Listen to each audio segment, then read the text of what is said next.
Well, you want to know how I saved £2,546.70 in the last 12 months, and you've come to the right place. Welcome to my new channel, BrightFuture, where I aim to share my journey with solar and battery over the last year and future. In this video, I will take you through my first 12 months experience and provide an overview of my system, changes actioned through the year, a summary of overall savings to date, and a view of focus areas for year 2. I still can't believe how good solar is.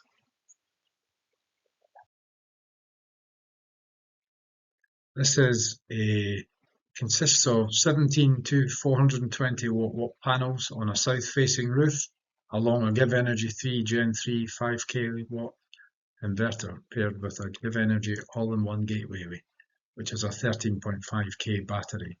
The gateway controls load into the house, deciding between solar, battery and grid based on that priority. The maximum output of the AIO is 6 kilowatts, so if any combination of demand exceeds this, then the grid or solar, if available, will be required to meet the demand. The PV and battery system was commissioned on 3rd of October 2023, and the Zappi EV charger was installed and commissioned on the 17th of May 2024. So what about solar generation in the last 12 months? Let's take a look at that. This chart shows the installer forecasted generation versus the actual generation for the first 12 months. As you can see, only 6 months of the year which actually did exceed the forecast demand. The lowest generation month was December with just 114.2 kilowatts, and the highest generation month was June with 840.43 kilowatts. With the exception of December and January, every other month generated more than 300 kilowatts. Now looking at the best month in a little bit more detail. The total actual generation for the year was 6,023 kilowatts versus an estimate of 5,884 kilowatts, so a positive variance of 139 kilowatts. The chart shows the solar profile for the best month this year, which was June, with a generation of 840.83 kilowatts. Now let's take a look at the solar maximum by month and for each month over the last year for reference. As you can see from this chart, June had the highest maximum solar of 44.43 kilowatts for the year. That was on the 1st of June. December had the lowest maximum solar of 16.4 kilowatts. Let's have a closer look at the maximum solar day of 1st of June 2024.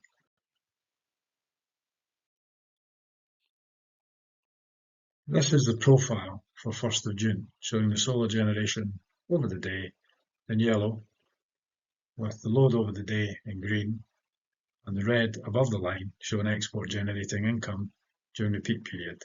You can also see the battery level through the other line. The peak period was export, as we were on Octopus Flux export at this time. On this day, we had an import cost of £1.5 and an export income of £8.56, so a profitable day generating £7.52 income. When I see days like this, when the solar appears to cut off when it reaches my inverter limit, this drives me to think about a bigger inverter, although I do question the value for the days this will be beneficial. Looking at home consumption on this day in a little bit more detail, let's take a look to see how solar can provide free power. This is the usage profile for the 1st of June 2024. As you can see, with Octopus Intelligent Go, we had 6 hours import at 7p, so at this time we would fully charge the battery and run on the grid until 5:30 AM when the off-peak rate finished. Then the battery would kick in and be used, and if there was solar, this would recharge the battery, and then any extra solar was exported to generate income. For this day, you can see home consumption was 10.36 kilowatts, made up of 2.5 kilowatts from the grid, 5.88 kilowatts from solar, and 1.98 kilowatts from the battery. So a very efficient day and a profitable day. Let's take a look at the export on this day in a little bit more detail. This shows the grid export from the best solar day of the year. As you can see from this chart and the last chart, solar provided load to the house all day long for free, and then during the peak period, the battery discharged along with solar excess at that point. As a result, we exported in total 46.27 kilowatts, with 36.87 kilowatts from solar and 9.4 kilowatts from the battery. Now let's take a look at import-export costs. Looking at the impact of electricity costs, this is the profile of import versus export actuals over the year. As you can see, the most expensive import month was January at £75.33. And the best export income month was June, with income of £169.62. You can clearly see the benefit of the battery allowing mostly overnight charging on the cheaper rate, with only 7% of the year following into a day premium charge. As I recall, this was mostly driven from the winter months, as some days had no solar and the grid was in use later in the day most days. Also worth noting, since moving to Octopus Intelligent Go import in May 24, we have benefited from much lower overnight import rates over a 6-hour period, rather than flux import that was over a 3-hour period with nearly twice the rate. As a result, this changed me to charge the battery overnight to 100%, then use the grid during the 6-hour overnight period, so in the cheap rate, meaning that any solar later in that day would be used to initially recharge the battery and then be exported, giving the export income against incoming costs. Let's take a look at this a net point of view. As you can see from this view, from March through to September, each month was profitable. In fact, in July, I withdrew £300 from my electricity account to transfer over to my gas account. I estimated at the time circa 150 would cover the winter months, so that's what I left in the account of which is still in credit at this point in time, pending the December bill. Hoping that what's in there in credit will carry us back to the March point of view that allows us to then bill credit for the following winter. If you're finding this information useful, please do subscribe to the channel. It's a new channel, support required, would be appreciated. Thanks a lot. Now that I have the first year's baseline, I hope to issue monthly updates on progress with planned improvements to keep you all informed on a shorter update. Let's now take a look at the total cost for the year and initial savings before we take a look at the EV savings of the last 3 months of the last 12 months.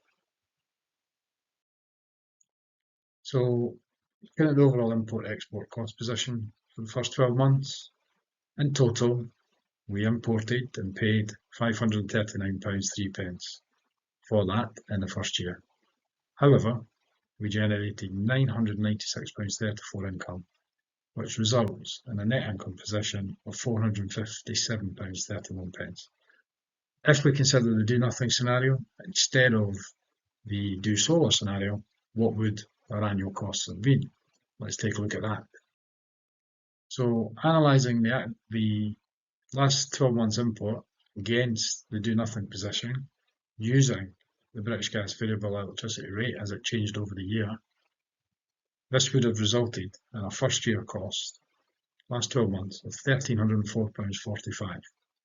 However, taking into account the net income solar position, this results in an overall net saving for the first year of £1,761.76. Note that for calculation purposes, I have ignored standard charges and VAT, which would be applicable in both scenarios, although the prices quoted by Octopus do include VAT, so there's a little anomaly there, but for the purposes of this, I've excluded it.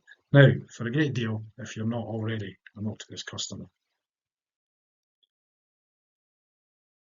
As I say, if you're not already an Octopus customer and planning to move to Octopus, then please consider using my link, https://share octopusenergy/grey snow 611. Don't know where that came from. and we'll share £100 in the process. That's 50 quid for you, 50 quid for me. We are currently on Intelligent Octopus Go for import predominantly for the 6-hour overnight cheap rate of 7p per kilowatt imported, and then for export we're on Outgoing Octopus with 15p for each kilowatt exported. As you can see, Octopus create a virtual forest to represent the CO2 we have saved to this date. In our case, this consists of 728 trees or 1,456 kilograms of carbon dioxide saved. So let's now do the final piece of the jigsaw and look at the EV savings. In readiness for delivery of an EV in June, I had a Zappa EV charger installed in mid-May. Following installation, I moved from Octopus Flux Import to Intelligent Octopus Go for import and Outgoing Octopus for export. Secondly, moving to the EV resulted in no road tax, a saving versus my old vehicle, and thirdly, I avoided any further diesel costs in comparison to my old vehicle. Overall then, the first 3 months I calculate I've saved £734.95 from moving to EV. It is worth noting that even after using the EV for 3 months, with mostly home charging and a few instances of supercharging and third-party charging, I have still not spent even a tank full of diesel, which I would have spent on the old car probably every 3 months, every 3 weeks, 4 weeks. So taking this all together with the earlier savings identified, let's see how it all adds up. So here it is, how we saved £2,546.70 in the first year of solar and battery and 3 months of having an EV. See, we've added up the import, export, the net of that to the old annual cost, to the EV savings, gives us the total net savings for the first year. Over now to our payback calculation after the first year of actuals, where we stand in the bigger picture of payback. Taking a longer time frame look at payback, the installer calculated payback based on export income plus electricity payments is 8 years and 10 months. Based on year 1 results to date, with 14.82% of system cost recovered already, we currently forecast this to be 7 years and 6 months. I look forward to updating you on our experiences moving forward and the further plans which we have, which will I now take you through. The key milestones we are focused on. First is the heat pump install, scheduled for early March, where we've taken advantage of the Scottish Government grant with 7.5k approved, so we're going ahead with this. I may make a separate video on the process if that would be helpful. Keep an eye on out for updates on how this progresses. Overall, we're looking forward to removing gas from the property, moving to full electric after the heat pump install, so still work to be done on that front, and I'll be doing some videos on that as we move forward. And further areas of consideration to track progress against my overall objective, which is to get to zero usage cost on an annual basis, or as close to that as we can get. So we bank as much as we can in the summer 6 months and either side of that, and we bank that to cover what we then incur during the winter months. Additionally, I'll consider as we go through and get more data, potential system changes, whether the inverter needs to be increased in size, and whether the second battery is required. Now that GivEnergy are offering the ability to parallel add to the all-in-one batteries. Personally, I think the experience over the first few months with the heat pump, that will probably dictate direction on a couple of these system points. That's all for now. I know it's quite a long video, however there was much to share, so I hope you found it useful. Thanks for watching. Please don't forget to subscribe for more videos and do activate notifications so you know when they come out.